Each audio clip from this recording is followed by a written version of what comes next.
Hey guys, Frank from the Frank and Duty channel. I thought I'd bring you a video today on my hunting rifle. This is a Marlin 336SS. Stands for stainless steel. It's chambered in 30-30 Winchester. This is a great hunting rifle. I live in Pennsylvania. This is great for white-tailed deer. I've been meaning to kind of give you guys an overview and a non-shooting review on this thing for quite some time, but I thought it'd be best if I more or less used it for a while and then showed it to you guys and then talk about my overall impressions and thoughts on it. I picked this gun because it's stainless steel, and this is a proven lever action rifle. It's got quite a good track record and a good history with a reputable company. I'll just give you kind of a brief rundown of the gun. There's a stainless barrel. Comes with a hooded front sight with a brass bead. It's American walnut stock and forearm, and it has I think it's called like a no-mar finish from Marlin. They have a finish on this gun that's pretty much set up for any kind of you know rain or anything like that, any kind of conditions such as that. That way the gun is really prepared for any kind of like hard exterior conditions from the weather, so on and so forth. It won't corrode, it won't wear, it'll last a long time. The gun's not loaded. It's not loaded at all right now. The safety's on, the action's open.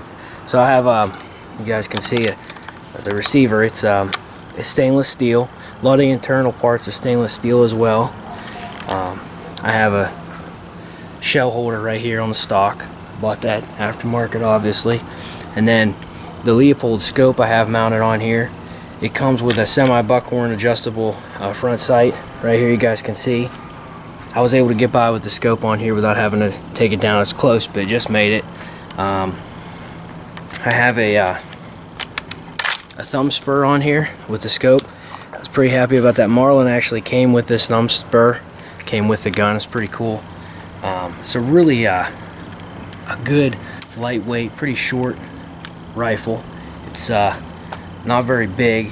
Without the scope and the shells on here, it weighs 7 pounds. It's really a good rifle just to kind of carry on you when you're hunting. It's very, like I said, short, easy to get through brush. If you're in a stand, it's not super long. So I have a friend with 30-06s. It's a longer rifle. This thing's not very bad.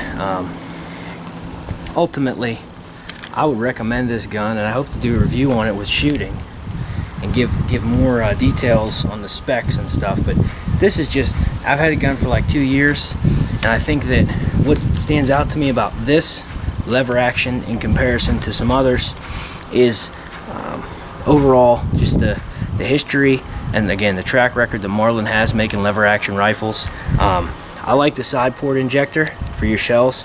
I think that's good. I don't have an assault rifle, so if there's an SHTF situation, I'm gonna go out with this rifle and I'll still be able to load fast. I used to actually have a Henry 30-30 that had a little bit of a different setup. It had a tube loader, which there's like a plunger that pops out here on this lower barrel, magazine tube I should say.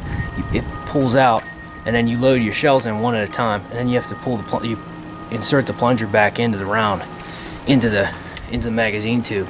I didn't like that design. It wasn't as fast, and I just don't like my hands being up around the end of the barrel. I just don't like it. I rather would have this side port injector, and I use these Hornady 30-30. I think they're 150 grain rounds with the plastic tips. That way, whenever you obviously push the next round in, you don't have to worry about it striking the primer on the back of the bullet. So anyway, that's kind of like it for my overview. I think this is an awesome setup. It works really well for me. I love the scope on here. It's the Leupold scope. I'll probably do a review on this thing later, but it's really an awesome gun, an awesome rifle. So I'd totally recommend it, you guys. And I would say if you're thinking about getting one of these, look at the stainless steel, just because it holds up a little bit better than the blued versions. So anyhow, thanks for watching, and hopefully I get some video up of me shooting this thing. Alright, thanks for watching, everybody.